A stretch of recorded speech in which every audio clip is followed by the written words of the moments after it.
The bill hit the ground, and the laughter came instantly. $5? He said, loud enough for every phone to catch it. That's charity now? She didn't react, didn't defend herself, because what no one there understood was that this moment was already being recorded in ways they couldn't see. Before we go further, where are you watching from? It was the kind of cold that made people impatient. Not dramatic, not cinematic, just sharp enough to make everyone slightly less human. Footsteps were faster. Eye contact, shorter. Kindness, optional. The street near the bus stop was crowded, but emotionally empty. The usual morning flow of people trying to get somewhere else. That's where she stood, not asking for anything, not waiting for anyone, just present. Her coat was simple, clean, but worn enough to suggest time, not neglect. Gloves, slightly frayed at the edges. Shoes, practical. Nothing about her demanded attention, which is exactly why no one noticed her at first. Except him. He wasn't part of the environment. He disrupted it. You could see it in how he walked, slower than everyone else, like time adjusted around him. Expensive coat, structured, dark, tailored, shoes polished enough to reflect movement, phone in hand, not because he needed it, but because it signaled something. Status, control, visibility, and most importantly, expectation. People like him don't enter spaces. They assume ownership of them.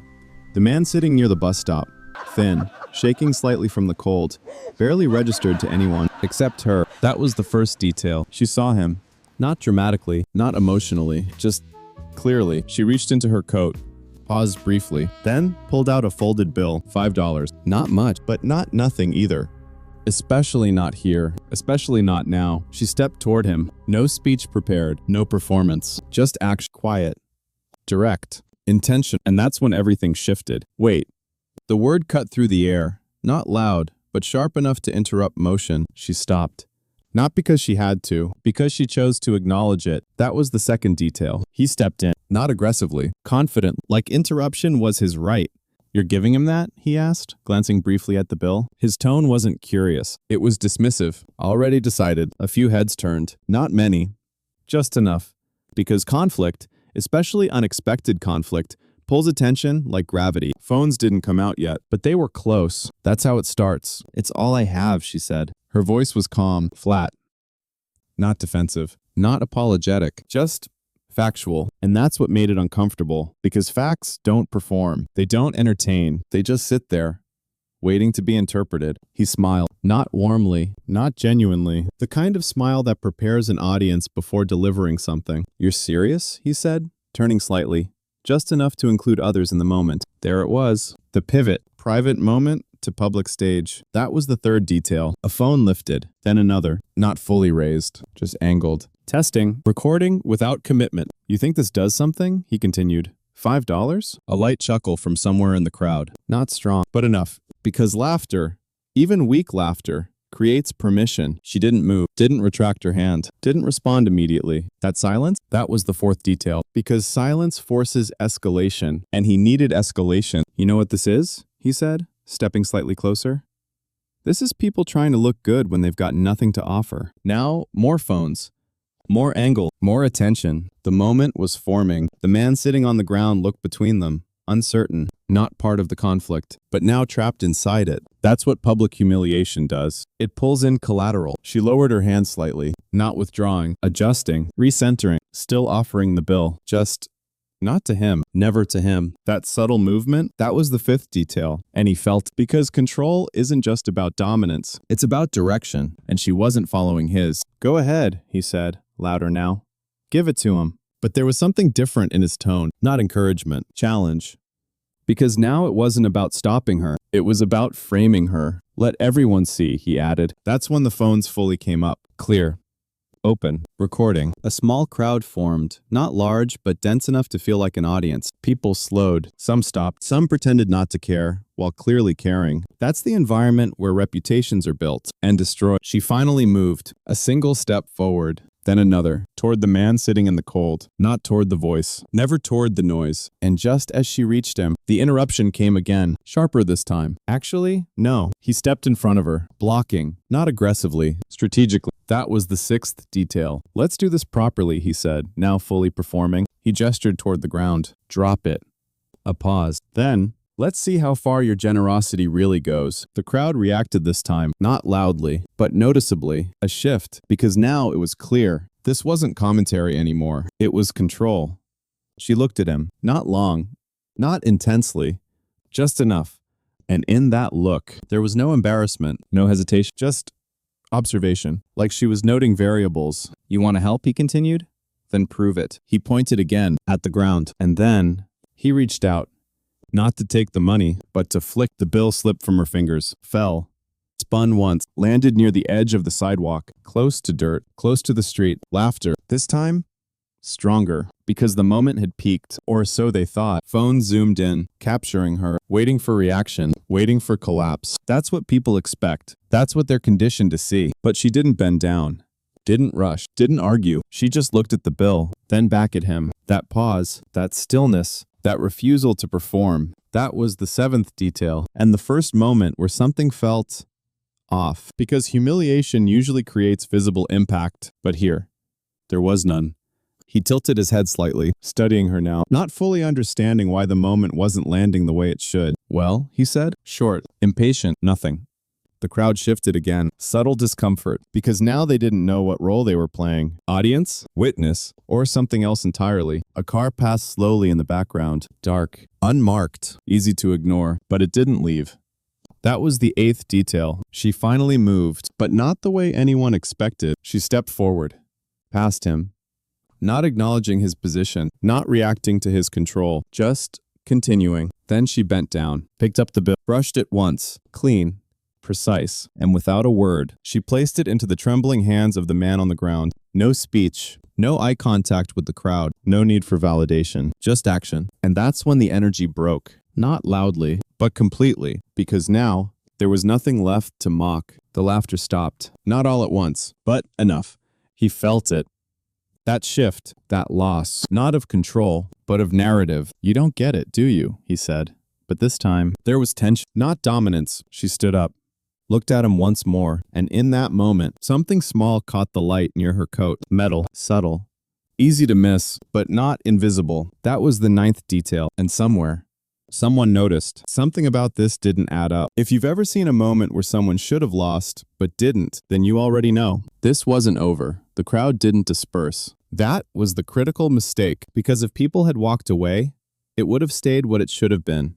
An uncomfortable moment between strangers. But when people stay, when phones remain raised, when someone subtly shifts position just to get a better angle, it stops being an incident.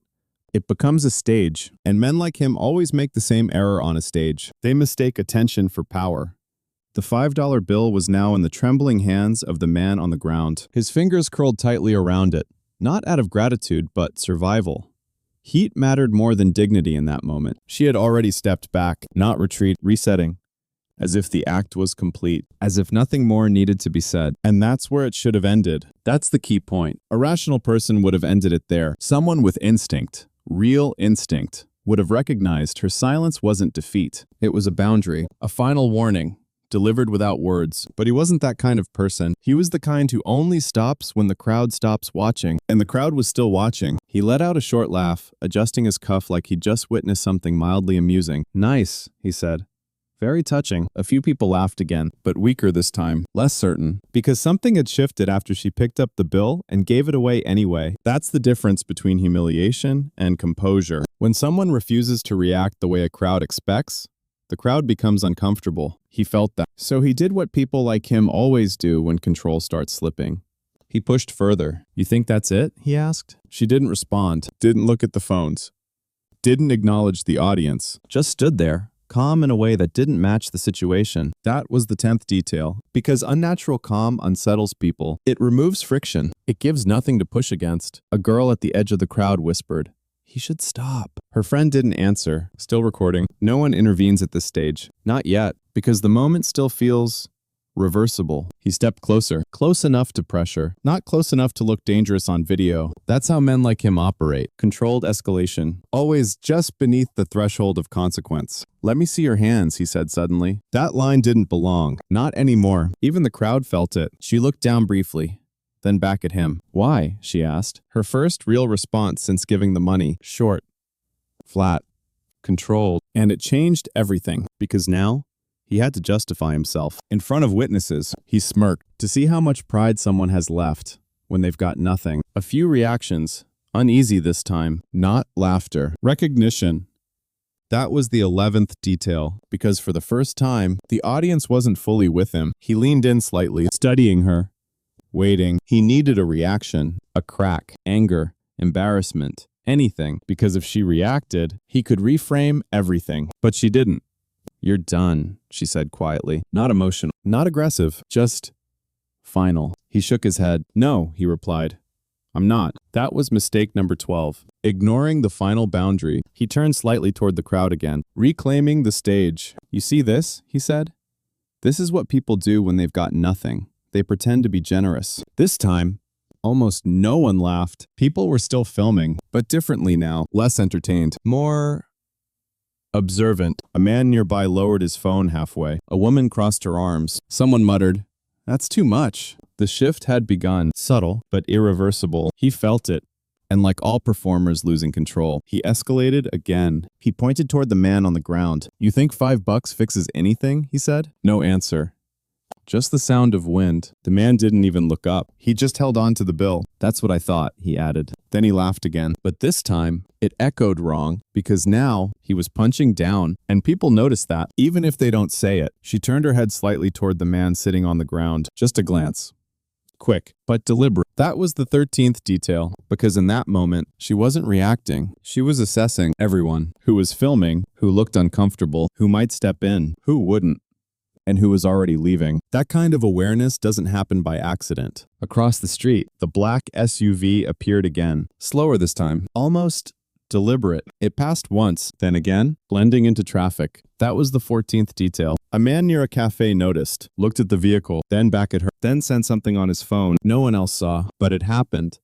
You're quiet now, he said. Because you're saying everything, she replied. That line landed. Not loudly, but precisely. A few people shifted. Someone exhaled. The tension changed shape. His smile tightened. For the first time, there was irritation underneath. That was the 15th detail, because when control slips internally, it shows externally. He stepped in closer, too close now. This wasn't performance anymore. This was personal. You should learn your place, he said quietly. Not loud enough for everyone, but loud enough for the nearest phones. That line mattered because it revealed intent, hierarchy, belief. Let it go, someone said behind him. He didn't turn fully, just enough to dismiss. Stay out of it. And that was enough. The interruption died instantly. That's how public pressure fails. Half effort, no follow-through. And then it happened. His hand moved. Not fast, not violent, just certain. He grabbed her wrist. A small action, clean, controlled, but irreversible. That was the 16th detail. The crowd reacted immediately. A sharp intake of breath. A voice. Hey, don't. Someone stepped forward, stopped. Phones locked in tighter. She looked down at his hand, then back at him. No panic, no struggle, no fear. And that made it worse for him. Because now, the footage was clear, undeniable. There was no chaos to blur it, no movement to justify it, just his hand on her wrist. You shouldn't have done that, she said. Calm, flat, final. He smirked. Or what? That was mistake number 17, because the fall doesn't begin with the action. It begins with the arrogance after the action, the confirmation that it was intentional. At the corner, the SUV stopped, completely this time. Engine running, waiting. She rotated her wrist slightly, not to escape, just to register pressure, to make it visible, to ensure every camera captured it clearly. Then she said, let go. He did, not because he had to, because he thought he was done, that it was enough, that he'd won. He stepped back, adjusted his sleeve, reset his posture, trying to reclaim control. But something had already shifted permanently. She took one step back, then another, creating space, not retreating, framing. The crowd was silent now, not entertained, not amused, just watching. And he still didn't understand that the moment he touched her, the story stopped belonging to him. That was the moment everything changed. For a few seconds after he let go of her wrist, it looked like he had recovered. That was the danger. Real collapse rarely begins with obvious panic. It begins with a brief, convincing imitation of control. And he was good at imitation. He adjusted his sleeve with deliberate calm, as if the contact had meant nothing, as if the crowd had imagined the tension, as if the moment could still be folded back into something minor, something social, forgettable, deniable. "You see?" he said, turning slightly toward the phones. "That's what I thought." It was a weak line, but he delivered it like a finishing move. That was the pattern with men like him. They didn't need truth. They needed timing. And timing, in public, can temporarily pass for dominance. A few people in the crowd still stood exactly where they had been moments ago, but their posture had changed. Less open, less entertained, more cautious. One woman lowered her phone and looked at the screen, replaying what she had just captured. A younger guy near the curb glanced from the video on his own phone back to the man's face, as if comparing the two versions of reality, the one in front of him and the one preserved frame by frame. That was the 17th detail, because live power and recorded power are not the same thing. Live power depends on momentum. Recorded power depends on evidence. He still believed he was controlling the live version. She already understood which version mattered. She took another step back. Not hurried, not defensive, just measured. The space between them widened by a few feet, and in that new distance, the shape of the scene became cleaner. He at center, her apart from him, the crowd surrounding, phones still up, no shouting, no confusion, no overlapping movement to muddy the sequence. That was the 18th detail, the geometry of consequence. If someone later reviewed the footage, and someone would, it would read clearly. He approached, he escalated, he made contact. She did not. That kind of clarity destroys excuses before they are even spoken. But he didn't know that yet. Or worse, he knew and still believed he could overpower it with confidence. He smiled again, though now the expression was thinner. "You're quiet now," he said. She didn't answer. He nodded to himself, as if her silence confirmed something favorable. That was mistake number 18. Interpreting restraint as weakness. It's one of the oldest errors in human behavior, and one of the most expensive. The man sitting on the ground still clutched the $5. He had become almost invisible again. Not because he didn't matter, but because the conflict had moved beyond him. Yet his presence remained important. He was still in the frame. Still the reason the moment existed at all. A witness without needing to speak. And witnesses like that are often the most devastating. They do not editorialize. They simply remain. A gust of wind swept across the sidewalk, carrying wrappers, dust, and the faint metallic smell of winter traffic. No one moved. That silence had changed too. At the beginning, it had been the silence of anticipation. Now it was the silence of review. People were no longer waiting for entertainment. They were assessing what they had seen, who was wrong, how wrong, and whether they themselves had done enough. Crowds hate that moment. It forces them to stop being audience and start becoming conscience. He sensed the shift, not intellectually, instinctively. That's why his next move wasn't louder. It was smoother. He stepped half a pace to the side, angling himself toward the crowd with the practiced body language of someone who had spent years managing rooms, meetings, impressions. "People love a scene," he said, almost laughing. "That's all this is." He was reframing, again, minimizing, compressing, trying to shrink physical contact into a scene, trying to turn public misconduct into social overreaction. That was the 19th detail. Language always changes before accountability arrives. People stop defending what they did and start reclassifying it. No one agreed with him. That was new. No one challenged him directly either. That was also important. Public support had evaporated, but public courage had not fully formed. So the crowd settled into the posture most common in moral emergencies. Silent observation. He noticed that too. His eyes moved faster now. From one face to another. To the phone. Back to her. Then to the man on the ground. Then back to her again. Searching. Calculating. Trying to locate the weak point. Trying to determine whether the moment was still recoverable. She remained still, and in that stillness, there was something unnerving. Not dramatic, not theatrical, just precise. Like she had already stopped thinking about him emotionally. Like he had become procedural. That was the 20th detail. The moment a person ceases to be a personal threat and becomes an item under review. Most people never recognize when that shift happens. He didn't. Across the street, the black SUV remained parked. Engine on. No one got out. Not yet. Its presence was so understated it barely registered as part of the scene. That was deliberate, because real intervention, when professional, doesn't rush the frame. It waits until the frame is complete. He laughed once more, but it landed badly. "You're all acting like I attacked somebody," he said. There it was. The pre-defense. He had moved from control to legal instinct without admitting it even to himself. That was mistake number 19. Because innocent people rarely narrate themselves as innocent before they're accused. Only people who sense consequence do that. Someone near the back said quietly, "You grabbed her." Not loud enough to dominate the street, just loud enough to survive on the nearest phone. He turned toward the voice. "Did you see the whole thing?" he asked sharply. A smart tactic, in theory. Challenge the witness, fragment the memory, create doubt. But the tactic failed immediately for one simple reason. Everyone had seen the whole thing, or at least enough of it. And enough in public is often all it takes. The person who had spoken didn't answer. Didn't need to. Another phone lifted higher, then another. That was the 21st detail. When people stop using their phones to capture drama and start using them to preserve evidence, the social atmosphere changes. The man still didn't understand what he was standing inside. He thought it was a clip. It was becoming a record. She finally looked at him again, not with anger. That absence mattered. Anger would have given him contrast. Emotion would have given him material, but there was none. Just the cold focus of someone confirming what had already been established. "You should leave," she said. Her voice stayed level, almost low enough to miss, but everyone heard it, because the street was quiet now. Too quiet. He smiled at that. Actually smiled, because he misread it. He thought she was retreating into self-protection. He thought leave meant end this. He thought he still had the luxury of choosing whether the moment continued. "That was mistake number 20, he said.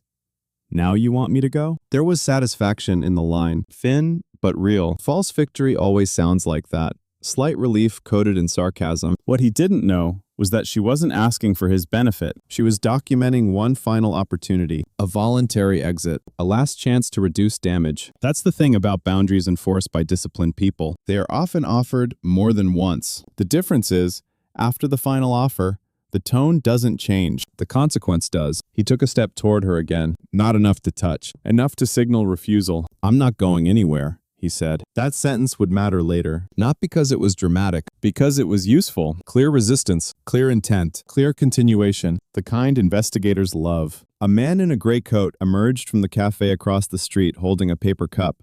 He moved without urgency, stopping near a parking meter as if checking a message. He did not look at her immediately. He looked at the crowd, then at the man, then at the phones, then once, briefly, toward the SUV. That was the 22nd detail. Coordination often looks like coincidence to outsiders. That's why it works. The crowd felt something, even if they couldn't name it. A subtle pressure entered the scene. Not fear. Not exactly. Structure.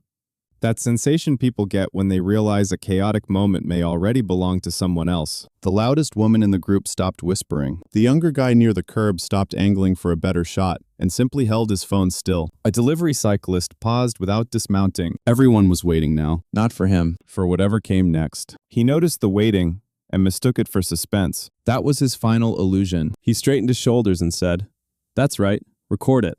I've got nothing to hide." The line was meant to reclaim dominance. Instead, it sealed him because people with nothing to hide rarely announce it to a field of cameras after laying hands on someone. The sentence didn't free him. It attached itself to everything already captured. She gave no response. That was the 23rd detail. She never interrupted his self-destruction. She simply allowed it to become complete. Then her gaze shifted, not toward the crowd, not toward the ground, but slightly past him. A tiny movement, almost invisible, but it changed her expression by half a degree. Not relief, confirmation, that was all.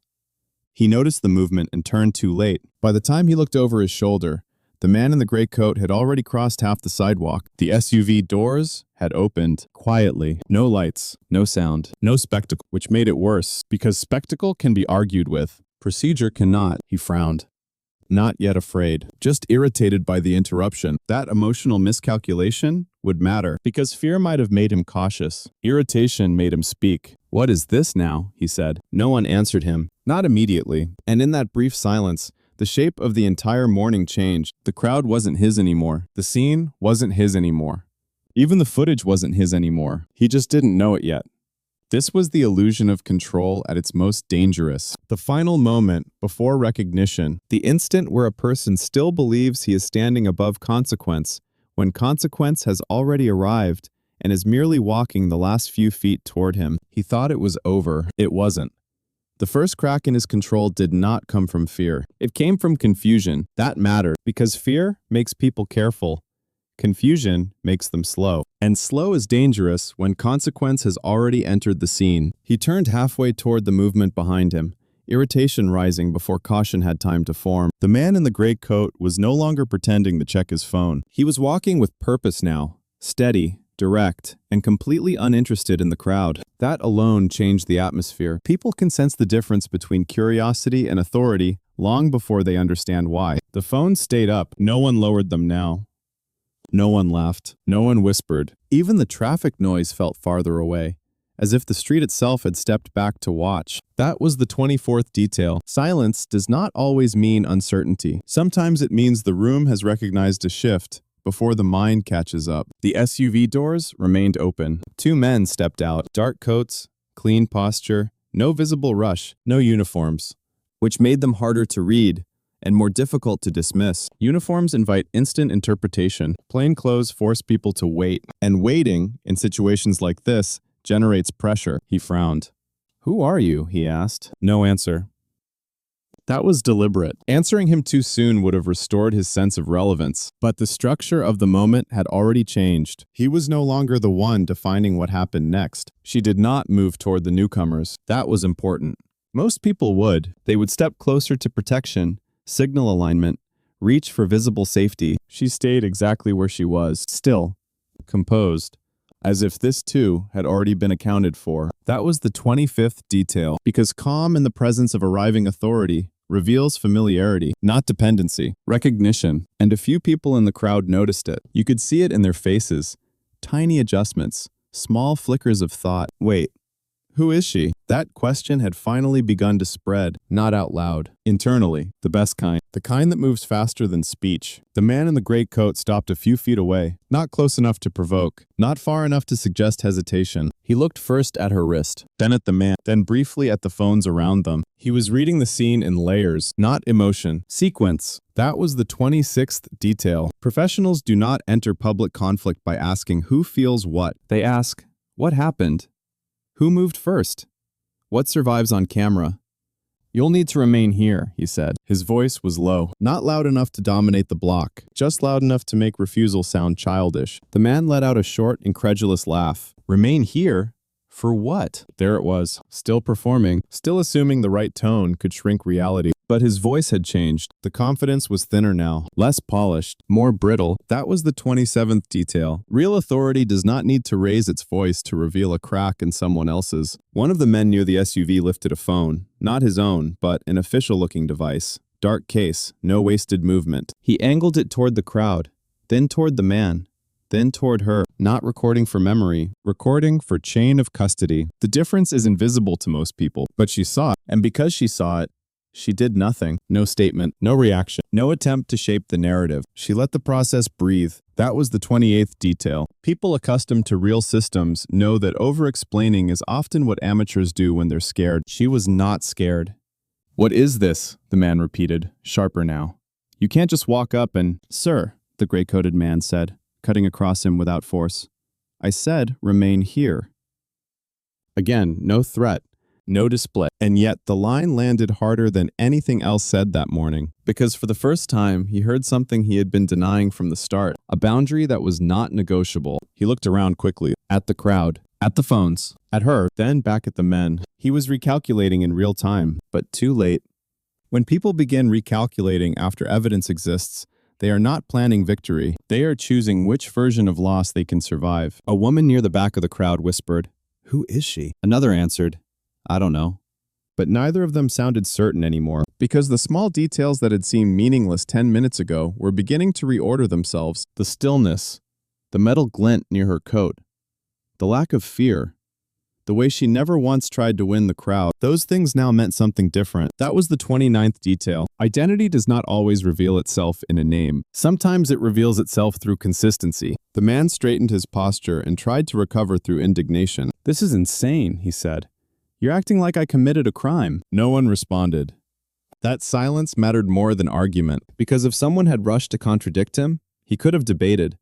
If someone had accused him loudly, he could have called it emotional. But silence leaves people alone with their own phrasing, and his phrasing was already incriminating, acting like, as if, a performance, Still bargaining with optics, the man in the gray coat finally looked directly at her. It lasted less than a second, but it was enough. No greeting, no check-in, just the smallest nod. Understated, professional, recognized. That was the 30th detail. The crowd did not fully understand it. He did not either. But everyone felt it. A current moving under the surface. A hierarchy that had existed before this street, before these phones, before him. And in that instant, the scene no longer felt random. It felt connected. That realization changed the temperature. He noticed the nod. His eyes narrowed. You know her?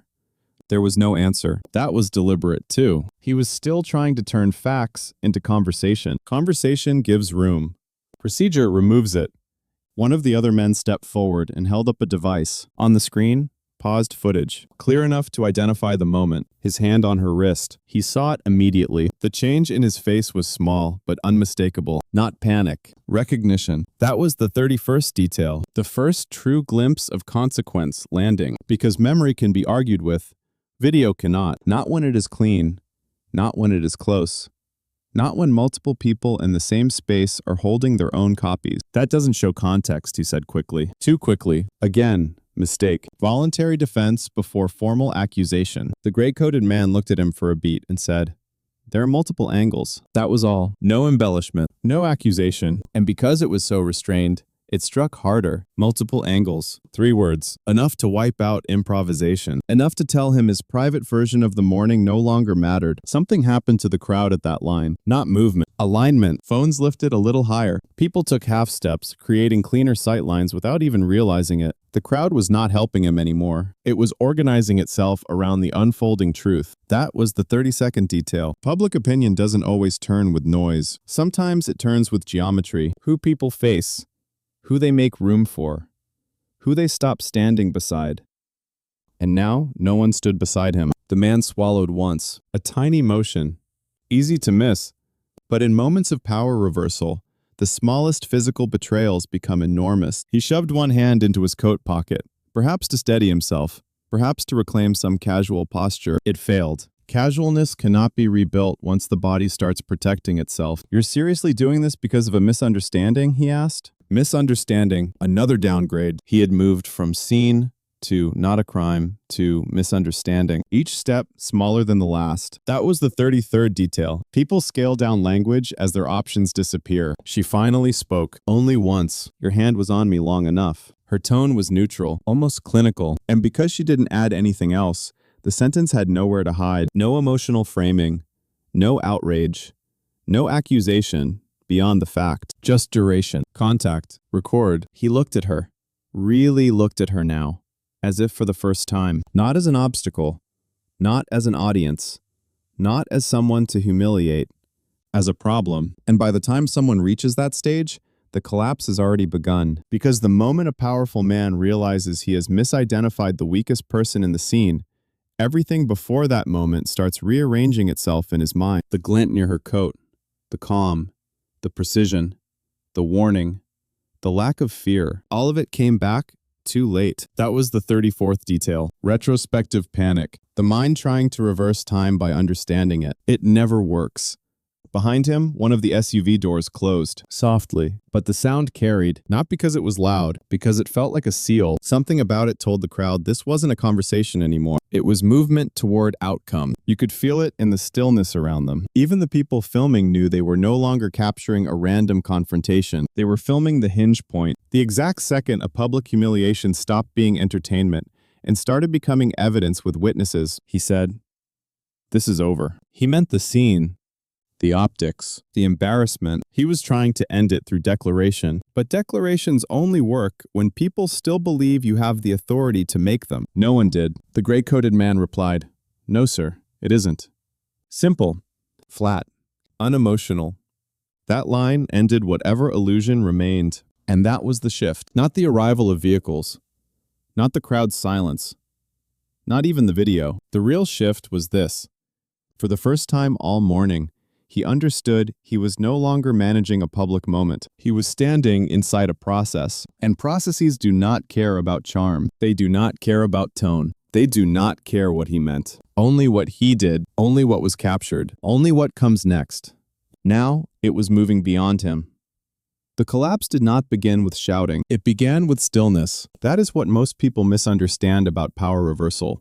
They expect noise. They expect someone to point, accuse, dramatize, expose. But when real systems step in, the most dangerous moment is often the quietest one. And the street had become very quiet, not empty, not frozen. Quiet in the specific way a room gets quiet when everyone senses that whatever happens next will matter more than everything that came before it. He felt that now. Not fully, not yet, but enough to know that the performance he had been running on was no longer landing. The gray-coated man stood where he was, shoulders squared, voice unchanged. One of the others remained near the SUV. The third had positioned himself slightly off to the side, controlling the perimeter without making a show of it. It was clean.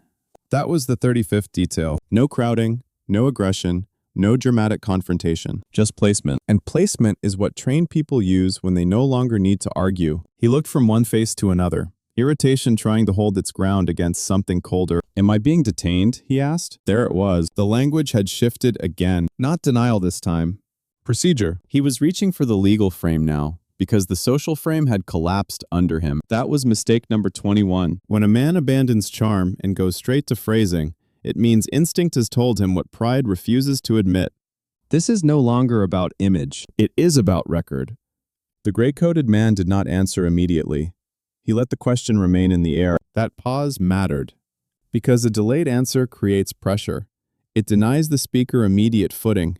It forces him to live inside his own uncertainty for one more second than he wants to. Then the answer came. You need to stay where you are. Not dramatic, not technical, not yet. Just simple enough to remove movement. And movement was what he had relied on all morning, socially, verbally, psychologically. He had controlled the scene by pushing it from one shape to the next. But now the shape was being held in place. He did not like that. No one like him ever does. He let out a dry laugh and glanced toward the crowd, trying one last time to gather support from the nearest source available. Witnesses too hesitant to become participants. You're all really doing this? He said. Over that? A weak tactic, but common. Minimize the act. Isolate the detail. Pretend the problem is proportion. Over that. As if consequence should be measured by his comfort, not by the sequence already captured from half a dozen angles. No one answered. That silence hit harder than accusation, because silence from a crowd means they are no longer waiting for him to define reality. They have moved on, without him. One of the women filming lowered her phone just long enough to say, quietly, "You touched her." Not emotional, not furious, just precise. Another voice came from somewhere near the back. We all saw it. And there it was. The crowd had crossed the line, not into heroism, into memory. That was the 36th detail. Public destruction becomes irreversible the moment witnesses stop reacting as individuals and begin speaking as a collective record. We saw, we heard, it happened. Those phrases ruin people. He turned toward the voices, but only halfway. His body no longer knew where the danger was. The men near the SUV, the crowd, the phones, her. That confusion was beginning to show now, in the speed of his eye movement, in the tension in his jaw, in the way he kept straightening his coat, as if fabric could restore order. It couldn't. Order had already shifted. The gray-coated man nodded once to the colleague holding the device. The screen came up again. This time the image wasn't paused. It played. A short clip, clear audio, his own voice, her stillness, the crowd's reactions, then the contact, his hand on her wrist, and after that, worse than the contact itself, his own words, or what? The screen went dark. No one commented. No one needed to. That was the 37th detail. Evidence is most destructive when it includes not only the act, but the attitude surrounding the act. Not just what happened, how certain he felt while doing it, how little he believed anything could touch him. Those are the details that destroy reputations faster than force ever can. His mouth opened slightly, then closed. A tiny delay, almost invisible, but meaningful. That was the first true break. Not denial, not anger, recognition, colliding with timing. He now understood that whatever version of the story he had planned to construct later was already dead. Too many cameras, too much continuity, too much clarity, and worst of all, no chaos. He had nothing to hide behind. This doesn't show what led up to it, he said at last. A familiar line. The last refuge of people trapped by clean footage. Context. Always context. As if cruelty, when prefaced long enough, becomes understandable. As if contact, when socially framed, becomes acceptable. The gray-coated man replied, "We have what led up to it." That sentence landed like a lock turning, and for the first time, his face lost all polish. Not completely, but enough.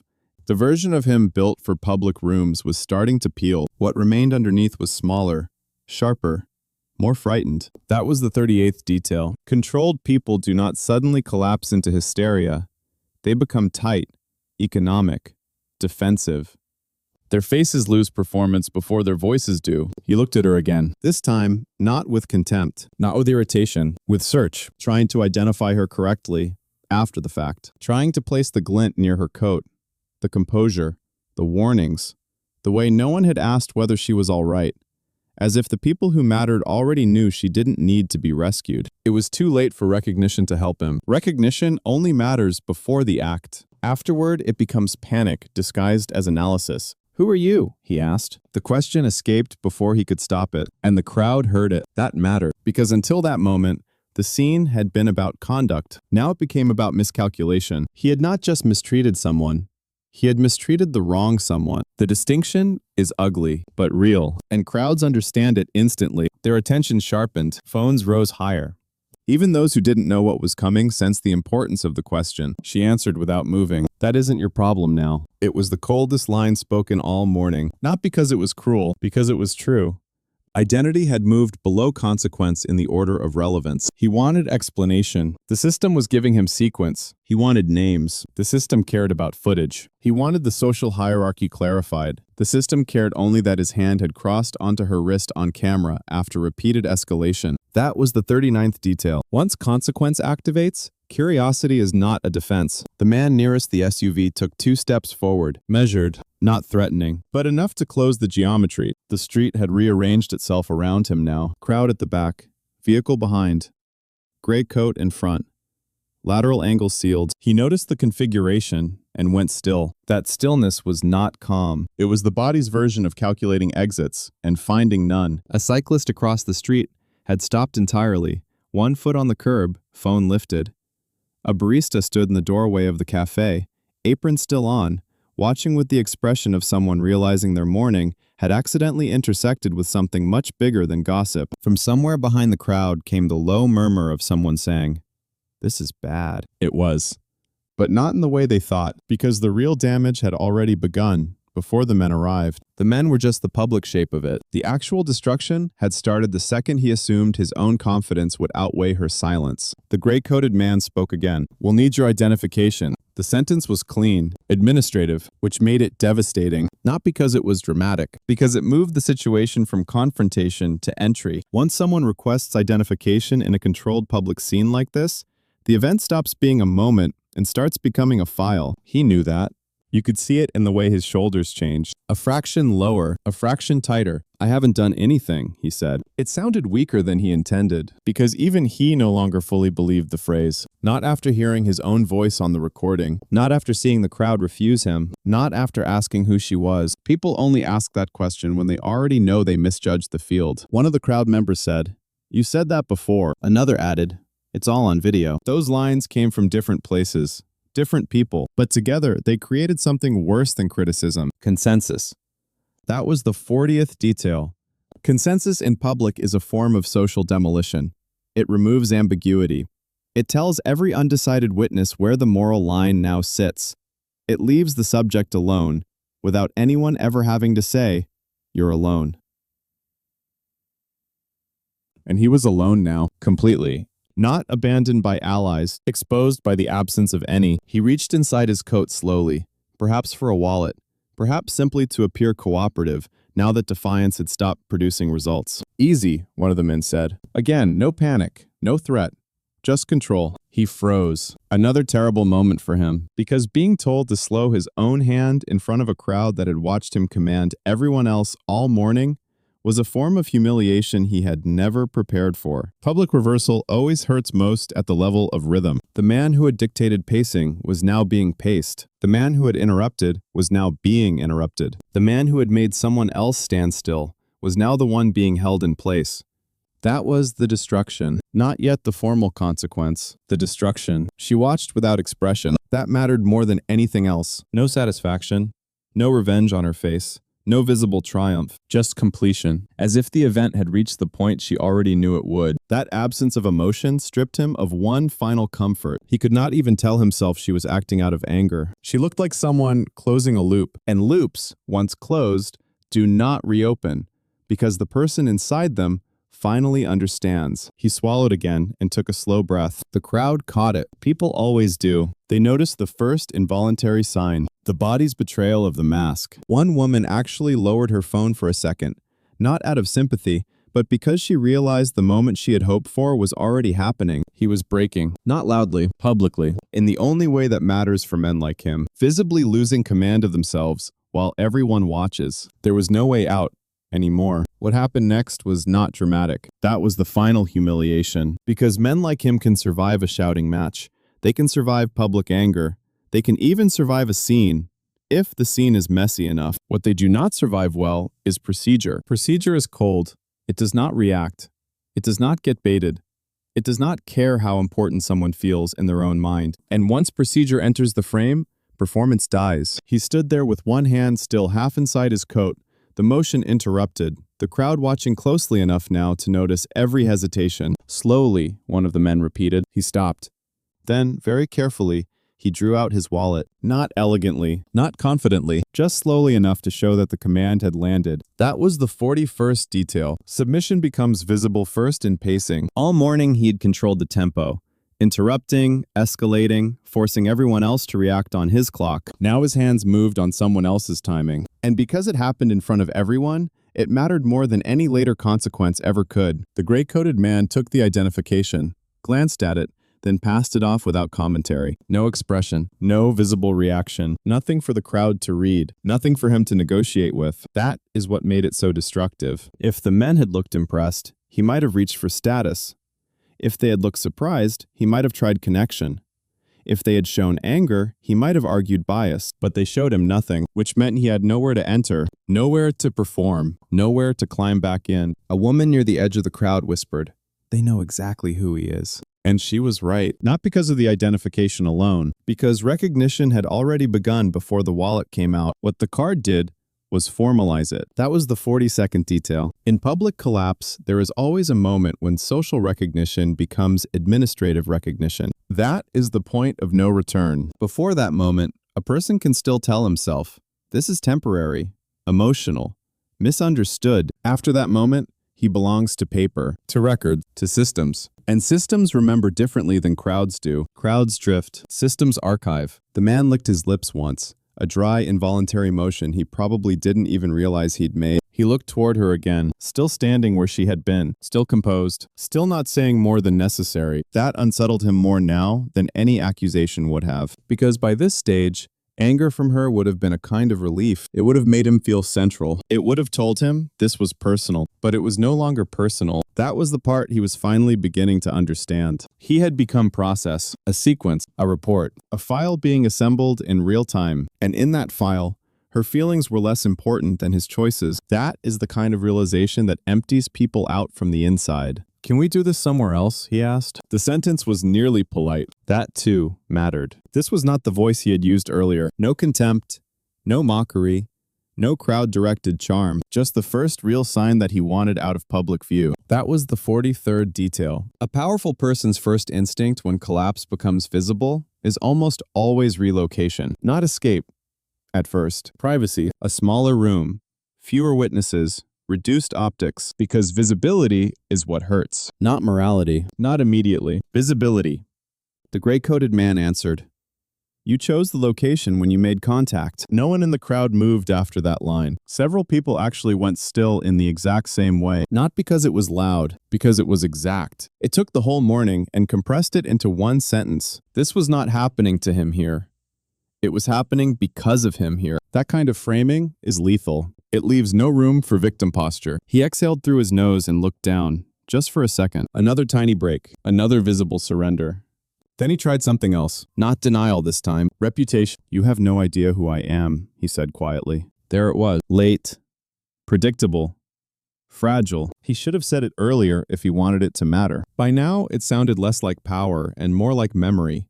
Someone reminding himself of a version of importance the street was no longer honoring. That was mistake number 22. Status only functions when the environment agrees to recognize it. This environment had moved on. The crowd didn't flinch. The men didn't react. She didn't even blink. The line died where it was spoken. And there is a special kind of public ruin in hearing your own hierarchy fail in real time. One of the men near the SUV spoke into a concealed microphone. Low, clipped, procedural. No one in the crowd could hear the words clearly, but they didn't need to. Radio language has its own emotional effect. It tells everyone nearby that the event has expanded beyond what they can see. That was the 44th detail. Real consequence always reaches farther than the visible scene. What happens on the street is only the public edge of it. Behind the edge are notifications, logs, legal thresholds, internal reviews, forwarded clips, timestamp verification, identity confirmations, and the silent machinery that wakes up once enough facts align. He had been focused on the audience in front of him. He had not considered the audience beyond them. That was one of the costliest errors of his life. Not because it sounds cinematic, because it's structurally true. A public act never belongs only to the people who witness it live. Not anymore. The man on the ground, the one with the $5, looked up again. For the first time since the contact, his expression had changed. Not gratitude, not fear, recognition. He understood now that the woman who had helped him had never been as vulnerable as she looked. And that realization traveled through the crowd like electricity. They all began rereading the morning, the stillness, the warning, the glint at her coat, the absence of panic, the lack of explanation, the fact that she never once asked anyone to help her. That was the 45th detail. Public justice becomes satisfying when people realize the reversal was hidden in plain sight the entire time. The signs were there. They just did not know how to read them. He should have. He didn't. The gray-coated man handed the identification back to a colleague instead of returning it to him. Another small thing, but devastating. Because ownership over his own movement, his own pace, even his own name, had begun to leave his hands and move into theirs. He noticed it. His mouth tightened. He straightened once, as if posture alone could restore something. It couldn't. Body language cannot overrule sequence once sequence has been documented. A patrol unit rolled slowly to the curb at the end of the block. No lights. No siren, which made it worse. Noise would have given him spectacle. Silence gave him inevitability. The crowd reacted instantly. Phones pivoting, shoulders turning, people making space without being told. That was the 46th detail. Nothing reveals public consensus faster than how a crowd reorganizes when formal consequence arrives. Nobody stood in the way. Nobody argued. Nobody tried to defend him. The scene opened for procedure like a door, and that told him everything he needed to know. He was done. Not officially yet, but socially, completely. "You're making a mistake," he said. The line came out thinner than he intended. It wasn't a threat anymore. It wasn't even persuasive. It was hope in denial's clothing. The gray-coated man answered, "No, sir. The mistake has already been made." Again, simple. Again, fatal. And because the sentence carried no anger, it struck deeper than outrage ever could. Anger can be dismissed as emotion.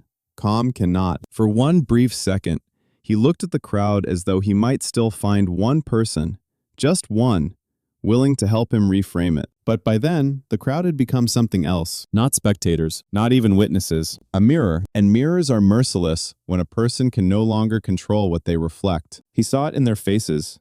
Not shock anymore. Not excitement. Not amusement. Judgment. Collective. Quiet judgment. That was the 47th detail. Public destruction is complete when the crowd stops asking what happened and settles instead on what it means. And what it meant was clear now. He had humiliated the wrong woman, in the wrong place, on the wrong morning, in front of the wrong witnesses, with the wrong confidence. Every layer of the story had turned against him. Then came the final reversal. One of the officers from the patrol unit approached the gray-coated man and spoke briefly.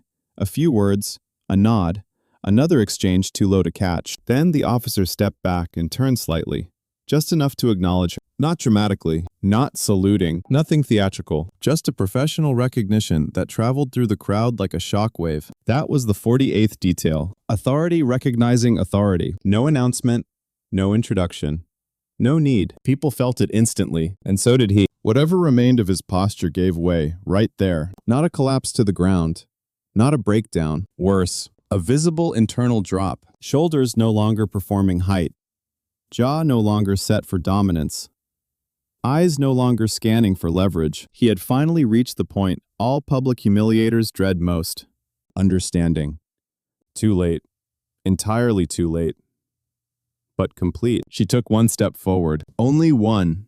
The whole crowd tracked it. Then she said, in the same controlled voice she had used from the beginning, "You were given every chance to stop. Nothing more."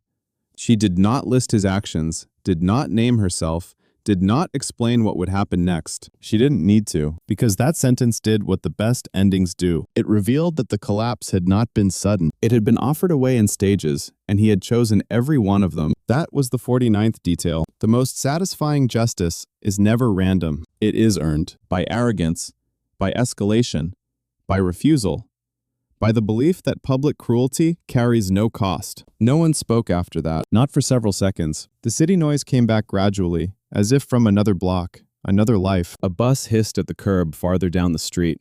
Someone's coffee lid clicked into place. A crosswalk signal chirped. Ordinary sounds. That was the final humiliation. Because the world had already begun moving on, while he was still standing inside the wreckage of the moment he created. That is how total collapse works. Not with thunder, with continuation. The world does not stop to honor your fall. It simply records it and keeps moving. If this story means anything, it isn't just that cruelty was punished. It's that dignity never needed to get louder to win. He thought public power belonged to the loudest person in the frame. He was wrong. Public power belongs to the one who can remain still long enough to let arrogance finish speaking, and then survive the record it creates. Stop here. The strange thing about public collapse is that it never ends where people think it does. Most viewers assume the story is over the moment control visibly changes hands. The man gets contained. The crowd changes sides. The footage becomes undeniable. The arrogant face finally cracks. That is the part people replay. But replay is not the same as consequence. Consequence is slower, colder, and far more thorough. By noon, the street had already returned to itself. That was the first insult. Not to her, to him. Because the place where he had worked so hard to dominate the frame no longer belonged to him even as memory. Commuters took the same path. Cars moved through the same intersection. Coffee orders were called out. A delivery truck blocked part of the curb. Two tourists stood near the corner studying a map, completely unaware of what had unfolded there earlier. The city had resumed, and that is one of the harshest truths about humiliation. The world does not preserve your importance just because you believed in it. It records you. Then it continues. What remained was digital. Fragments at first. A short clip with no context. A wider angle showing the bill hit the ground. A cleaner version with better audio. A freeze frame of his hand on her wrist. A slowed segment where his expression changed for the first time. Different accounts posted different cuts. Different strangers supplied missing angles. Someone enhanced the audio. Someone synced two timelines. Someone else stitched the crowd perspective with a curbside view that had caught almost everything from the moment he first interrupted her. That was the 50th detail. When a public act is captured by many people at once, truth stops depending on any single witness. It becomes composite, layered, harder to distort. He could have survived one clip. He might even have survived two. But 6 angles, cross-matched by strangers who had no reason to protect him, that was not social media. That was distributed evidence. He learned that in pieces, first through his phone, then through silence. The silence came from places that had once answered quickly. Assistants who suddenly became formal. A colleague who texted, "Call me when you can," instead of calling.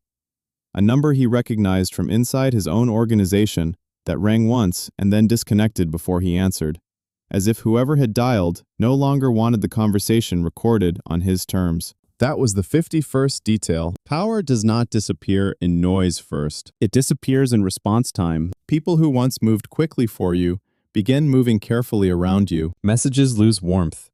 Meetings shift. Language changes. The fall is underway, long before anyone announces it. He spent the early afternoon doing what people like him always do when the structure finally bends against them. He looked for the smallest possible explanation. A misunderstanding. A bad angle. A clip without context. A crowd overreacting. A woman manipulating perception. A system looking to make an example out of someone. Anything but the central truth. Anything but the simplest explanation. He had seen a vulnerable person doing something decent. chosen to make it public, chosen to make it cruel, crossed a physical line on camera, and then treated the consequence like an insult instead of a result. The mind resists that level of simplicity, when simplicity is fatal, so it reaches for complexity. Not because complexity is true, because complexity delays shame. By late afternoon, the first internal review had already gone further than he imagined. Names had been forwarded, timestamps had been aligned, public footage had been compared against existing records. Someone had recognized him before the identification had even been formally logged in the field. Someone else had recognized her. That part mattered most. Not because of title, not because of prestige, because recognition changes pace. Processes that might normally take days begin moving in hours when the wrong act intersects with the wrong target in the wrong public frame. He did not understand how many layers of mistake he had made until much later. The woman, the cameras, the witnesses, the timing, the fact that he had been warned and continued, the fact that the warning itself had been captured, the fact that his own voice betrayed his attitude more efficiently than any hostile witness ever could. He had not just made one error, he had built a chain, and every link held. Meanwhile, she did what disciplined people often do after a moment the public will obsess over. Almost nothing. No statement, no post, no visible attempt to shape the narrative. That frustrated people. There is always a class of viewer that wants reaction more than justice. They want the wronged person to stand in the center of the story and translate everything emotionally for them. They want visible satisfaction, visible anger, visible triumph. She gave them none. That was the 50-second detail. By refusing to perform after the fact, she protected the integrity of the event. He could not claim she had staged it for attention. He could not suggest she wanted fame.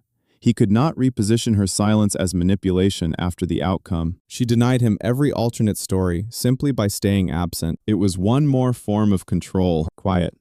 Total. The man on the ground, the one with the $5, became a footnote online and a center point in reality. Some people tried to identify him. Some speculated about his past. Others argued about whether the story would have mattered as much without him there. They missed the point entirely. He was not a plot device. He was the moral measure. He was the reason the scene existed at all. Without him, it was just ego. With him, it became exposure. Because cruelty reveals itself most clearly when kindness is small, sincere, and easy to leave alone. That was what made the morning so unforgivable. He had not intervened in danger. He had interrupted mercy. And people remember that longer. The next day, the public version of consequence became visible. Not everywhere, not all at once, but enough. A listing disappeared. An official photo was removed. A scheduled appearance was quietly revised. A statement was issued without naming him, which, in modern institutional language, often means the name is no longer the point. The pattern is. There are few things more chilling than corporate or administrative language when it has already decided you are expendable. It becomes polished, neutral, almost bloodless, which is another way of saying merciless. He was not arrested on camera in some dramatic televised spectacle. That would have made the story easier for him. Public theater creates sympathy sometimes. Procedure does not. What happened instead was worse for a man built on perception. He became administratively realigned, out of relevance. Access changed. Privileges paused. Appearances canceled. Conversations rerouted. People who once stood too close to him for opportunity began standing slightly farther away for protection. That was the 53rd detail. When collapse becomes institutional, it spreads socially with remarkable speed. No memo is required. People sense contamination, not moral contamination necessarily, career contamination, reputational contamination, procedural risk, and they adjust, often before they are told to. The crowd from that morning carried their own version of the aftermath. Some uploaded, some deleted. Some watched their own footage over and over with growing discomfort, realizing they had stayed too long at the laughter stage and arrived too late at the witness stage.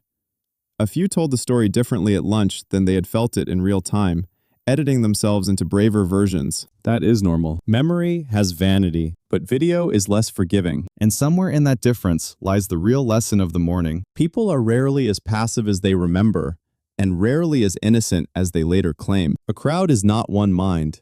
It is a collection of delays. Who speaks first? Who keeps filming?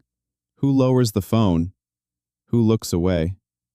Who names the line once it has clearly been crossed? That morning exposed more than one person. It simply destroyed only one. And the $5? That became the image people remembered most. Not the grip on the wrist, not the smug line, not even the question he asked too late. The bill. Folded, dropped, picked up, given anyway, because symbols survive where details fade. $5 was never enough to change someone's life, but it was enough to reveal character. Hers in one direction, his in the other. That is all moral drama really is, when stripped of music and editing.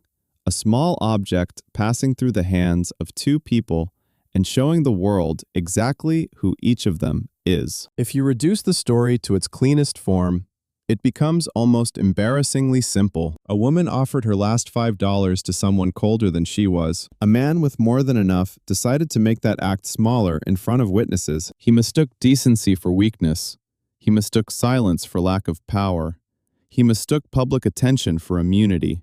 He mistook one moment for a stage instead of a record. And because he kept choosing the wrong interpretation at every step, the street became what arrogant people never believe it can become. A courtroom before the courtroom. A place where sequence matters, where witnesses matter, where dignity can outlast volume, where control leaves the loud person first. That is why stories like this travel, not because people enjoy collapse, though some do.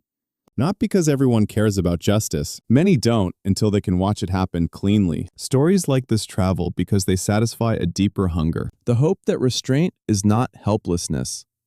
The hope that cruelty can still overplay itself. The hope that somewhere inside systems too big and too slow and too compromised, there remains a narrow path where the record is strong enough, the timing is right enough, and the wrong person finally says the wrong thing in front of the wrong audience. And then the world, briefly, precisely, gets it right.